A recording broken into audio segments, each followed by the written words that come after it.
Been about 2 years since I finished up as a nightly news reporter, a career that had lasted sort of 30 years in mainstream media. And people quite often ask me, do I miss, reporting in those days? And it's funny sort of standing in a car park like this.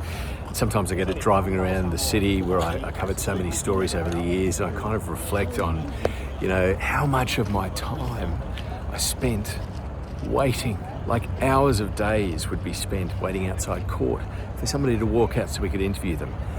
And you just think of all of the resources for camera operators, for journalists, producers that were spent just on each day waiting outside certain locations for things to happen, waiting for the story to happen.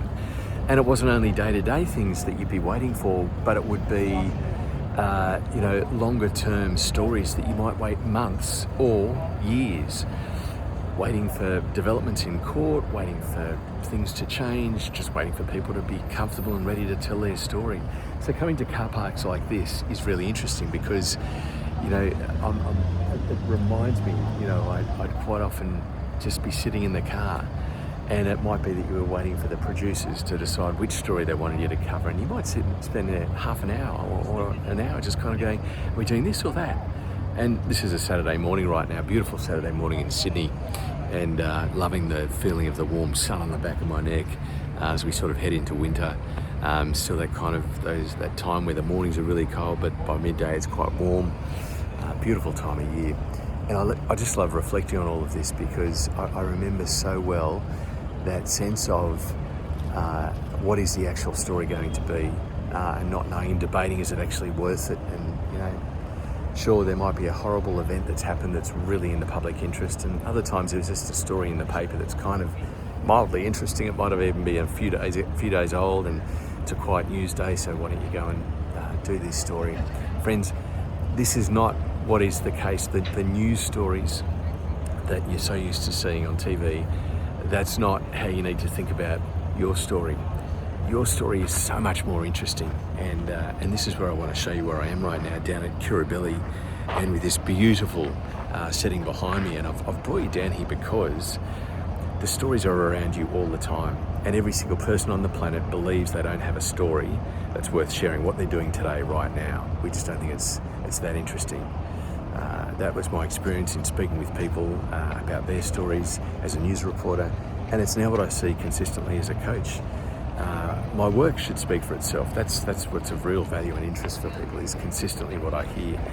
And the reality is, friends, right now, whatever you're doing is a story that is playing out that is of infinite value. And it's all about showing up authentically to share that story, to create connections with other people.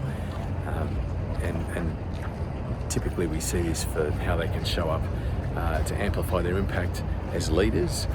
But because of the way the world has worked for so long in those news cycles, we're just so used to media training and sort of hearing people speak in that sort of robotic kind of way. And so when it comes to us doing that, we think if we haven't got a story of that kind of level of public interest, if we're not presenting in that sort of style, then people aren't going to want to pay attention to it. They're not going to be interested in me and what I've got to say.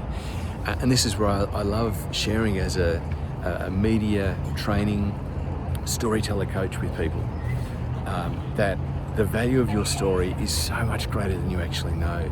It is so much simpler, so much more straightforward, and the ability that you've got to amplify your impact in the world by sharing your story, combining it with your vision, your values, what you're actually doing, that's the secret sauce.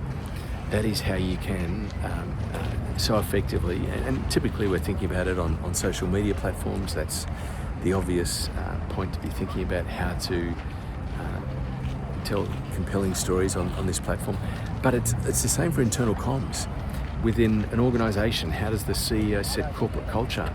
Consistently communicating with staff in a way that's going to be engaging, not creating those video newsletters once a month that nobody really watches anymore, except if they think the boss is really going to notice if they've looked at it all the way through. If there's some sort of trick or novelty or competition, we're going to make them watch the video, but really it's deadly boring and no one wants to.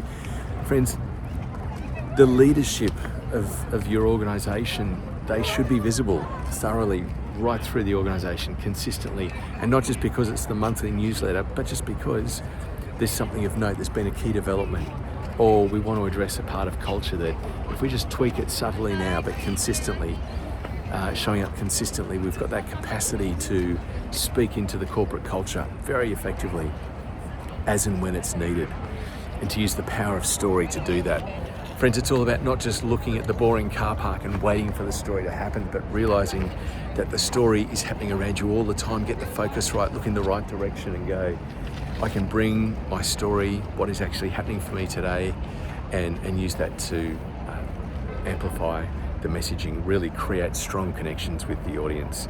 Because I can guarantee you a lot of Sydney-siders on a day like today, when there are hundreds of tourists getting off international cruise ships, walking all around Sydney, coming to places like Kirribilli here and taking endless photos. People that aren't local here really appreciate it so much more than those who've been living here their whole life. Like me, I've lived in Sydney 50 years, and it's only been the last couple of years that I've really started to appreciate the value of it, like to see it with fresh eyes as I've travelled the world and appreciated other big cities, as I've worked with other people all over the world and had that opportunity. It's given me fresh eyes to see, actually, I no longer need to see the world as I used to as a TV reporter. I can now see the world just as an average person, as a storyteller coach, recognising the value of story and helping other people to amplify their personal brand, their thought leadership, get their story out there. But for me, that means coming down here and going, this is extraordinary. What a beautiful spot. And to share these thoughts with you and to reflect on the career that I've had, 30 years as a 30 years in mainstream media, about 20 years as a nightly news reporter, producer, presenter, sound recordist right at the start, 1994. The journey that I've been on, the gratitude that I have for that journey is just next level. And this is now how I'm able to, through a platform we call Project V, deliver real value for leaders who want to change how they show up in the world.